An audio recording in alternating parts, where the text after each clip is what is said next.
প্রিয় বন্ধুরা, তোমরা যারা স্বামী বিবেকানন্দ স্কলারশিপে আবেদন করেছো, তোমাদের যাদের অনেক দিন ধরে একই স্ট্যাটাস শো করছে, তোমরা আমাকে বারবার ওই কমেন্ট করে জানতে চেয়েছো কাদের আগে টাকা দেওয়া হয়, কিভাবে তোমাদের টাকা দেওয়া হয়, কোন কোন বিষয়ের ওপর ভিত্তি করে তোমাদের অ্যাপ্লিকেশনগুলিকে অ্যাপ্রুভ করা হয়। তোমাদের জিজ্ঞাসা অনুযায়ী সবটাই A to Z বিস্তারিত আলোচনা করব। কাজেই ভিডিওটি প্রথম থেকে শেষ পর্যন্ত ওয়াচ করো। ভিডিওটি ভালো লাগলে অবশ্যই একটি লাইক করো এবং চ্যানেলে নতুন এসে থাকলে চ্যানেলটি অবশ্যই সাবস্ক্রাইব করে দিও। আর তোমাদের যদি স্কলারশিপ বিষয়ে কোনো প্রশ্ন থেকে থাকে তবে অবশ্যই কমেন্ট করে জানিও, আমি তোমাদের কমেন্টের উত্তর দেওয়ার চেষ্টা করব। প্রথমেই আসি কিসের ওপর ভিত্তি করে তোমাদের অ্যাপ্লিকেশনগুলিকে অ্যাপ্রুভ করা হয়।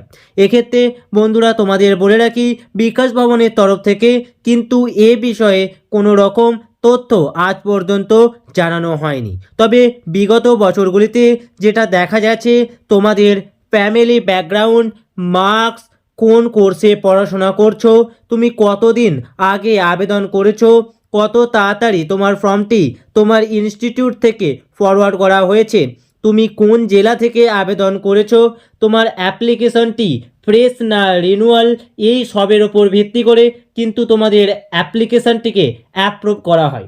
এবার আসি কাদের আগে টাকা দেওয়া হয়। দেখো, তোমাদের মধ্যে যাদের ফ্রেশ অ্যাপ্লিকেশন রয়েছে তাদের কিন্তু আগে টাকা দেওয়া হয়। দেখা গেছে যে বেশিরভাগ ক্ষেত্রে মাধ্যমিক ও উচ্চ মাধ্যমিক পাস করা ফ্রেশ অ্যাপ্লিকেশনগুলিকেই আগে টাকা দেওয়া হয়। তারপর কিন্তু ধীরে ধীরে রিনিউয়ালদের এবং অন্যান্য কোর্সের টাকা দেওয়া হয়ে থাকে।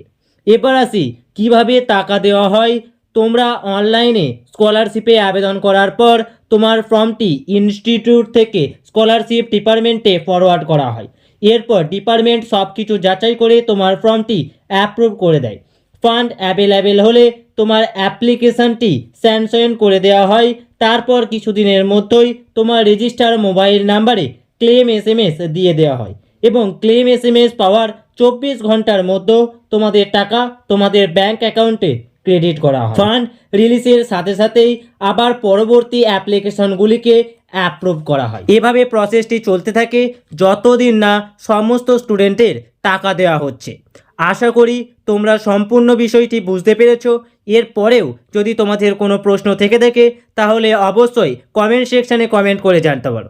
জয় হিন্দ বন্ধুরা, আজকের আপডেট এই পর্যন্তই। দেখা হবে পরবর্তী কোনো ভিডিওতে।